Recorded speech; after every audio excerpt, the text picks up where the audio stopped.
Praise the Lord. கர்த்தர் நல்லவர். இந்த புதிய மாதத்திலும் கூட இந்த 7வது மாதத்தில் நம்ம சுகத்தோடு பலத்தோடு ஜீவனோடு கர்த்தர் நம்மை பாதுகாத்திருக்கிறார். நம்ம ஆண்டவராக தேவனுக்கு நாம் நன்றி சொல்ல கடமைப்பட்டிருக்கிறோம். இந்த மாதத்துடைய வாக்குத்தத்தம் வார்த்தை சங்கீதங்களின் புஸ்தகம் 75ஆம் அதிகாரம் 10வது வசனத்தை நாம் வாசிக்க கேட்போம். சங்கீதம் 75:10. துன்மார்க்கருடைய கொம்புகளை எல்லாம் வெட்டி போடுவேன், நீதிமானுடைய கொம்புகளோ உயர்த்தப்படும். இந்த மாசத்துல தேவன் நமக்கு கொடுக்கக்கூடிய வார்த்தை, நீதிமானுடைய கொம்புகளை கர்த்தர் உயர்த்துவார். கொம்பு எதற்கு அடையாளம்? பலத்துக்கு அடையாளம். மிருகங்களுக்கு தேவன் கொம்பு கொடுத்ததுக்கான காரணம், அது ஒரு பலமான ஒரு பாதுகாப்பு. எதிரி வரும் பொழுது தற்பாதுகாப்பதற்காக அது மிருகங்கள் அந்த கொம்பை உபயோகப்படுத்துகிறது. வேதத்தில் இந்த கொம்பை எதற்காக உபயோகப்படுத்தினார்கள்? அபிஷேக தைலத்தை கொம்பிலே வார்க்கப்பட்டு சாமுவேல் தாசனாக தாவீதை போய் அபிஷேகம் பண்ணுகிறார். நல்ல வாசனை பொருள்கள், எண்ணெய்கள் அந்த நாட்களில் கொம்புகளிலே வைத்து பத்திரப்படுத்தப்பட்டது.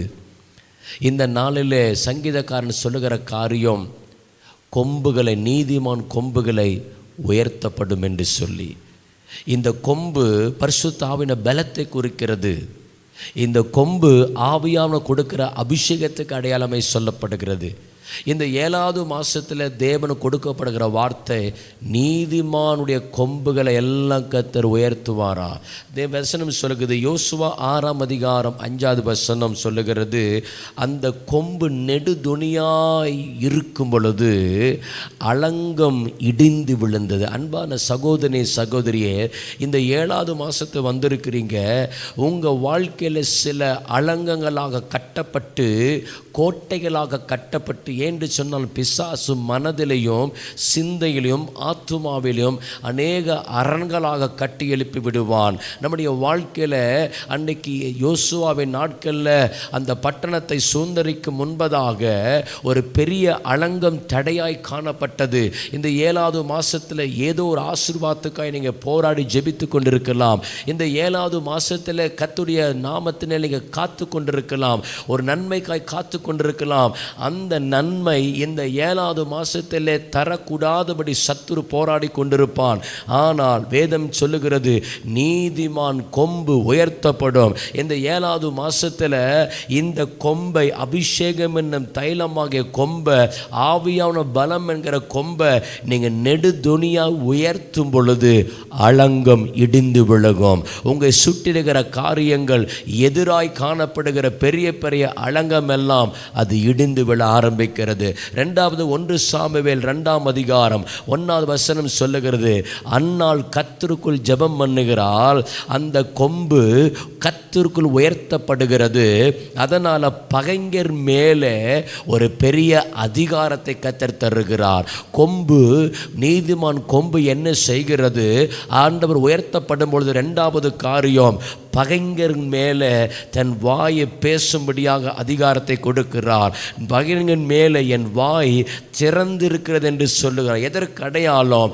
நம்முடைய பகைஞனாக இருக்கிற சத்துரு நம்முடைய வாழ்க்கையில் இந்த 7வது மாதத்தில் போராடி நம்முடைய நன்மைகளையும் வாக்குத்தத்தங்களையும் ஆசீர்வாதங்களை பெற்றுக்கொள்ளக்கூடாதபடி பகைஞனாகிற பிசாசு நம்மேல் எதிராளியை போட்டு வரும் பொழுது, இந்த கொம்பை நாம் கர்த்தருக்குள் ஜெபம் பண்ணும் பொழுது, அந்த கொம்பை வைத்து ஆவிக்குள்ளார ஜெபிக்கும் பொழுது, பகைஞனுடைய அதிகாரத்தை கர்த்தர் பிடுங்கி பகைஞரின் நமக்கு முன்பதாக அடிபணிந்து போக வைக்கிறார். 3வது காரியம், 2 நாளாகமம் 18ஆம் அதிகாரம் 10வது வசனம் சொல்லுகிறது, நீர் சீரியரை முட்டி தள்ளுகிறதாய் காணப்படுகிறது.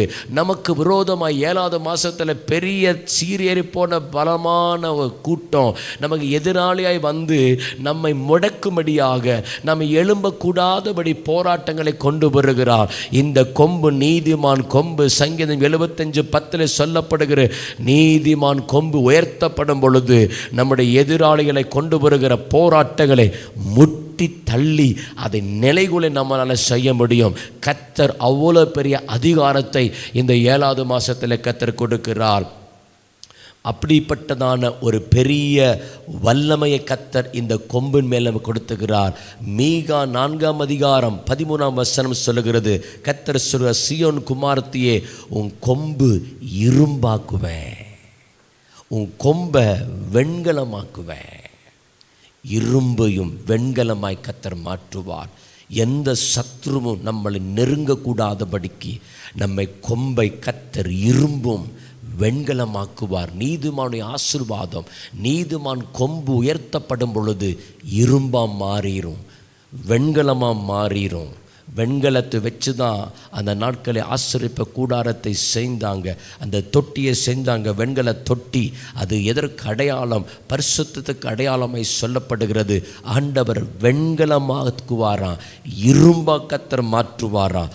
உறுதியான ஒரு காலகட்டம். இந்த 7வது மாதத்தில் ஏதோ ஒரு பலகீனப்பட்டிருக்கலாம்.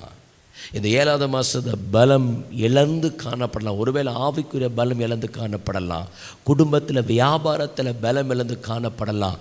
உடைய ஆவிக்குரிய வாழ்க்கையில் ஏதோ ஒரு இழப்பினால் பலம் இல்லாமல் காணப்படலாம்.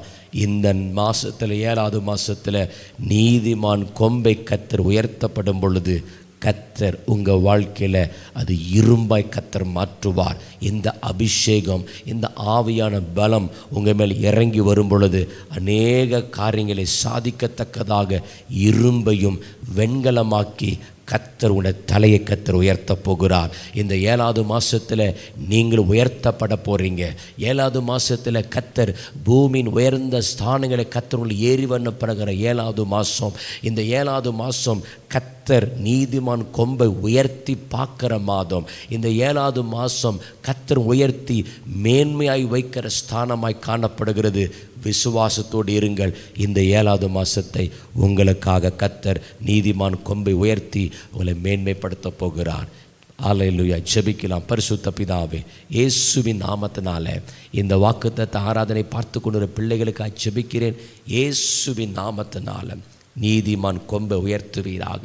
எப்படிப்பட்ட மடங்கழுக்கப்பட்ட சூழ்நிலை இருந்தாலும் கர்த்தர் தம்முடைய பிள்ளைகளை உயர்த்துவீராக, மேன்மைப்படுத்துவீராக.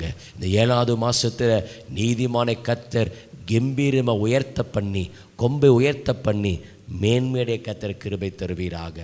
ஆசீர்வதிங்க இயேசு கிறிஸ்துவின் நாமத்தில் பிதாவே, ஆமென். God bless you. கர்த்தர் உங்களை ஆசீர்வதிப்பார்.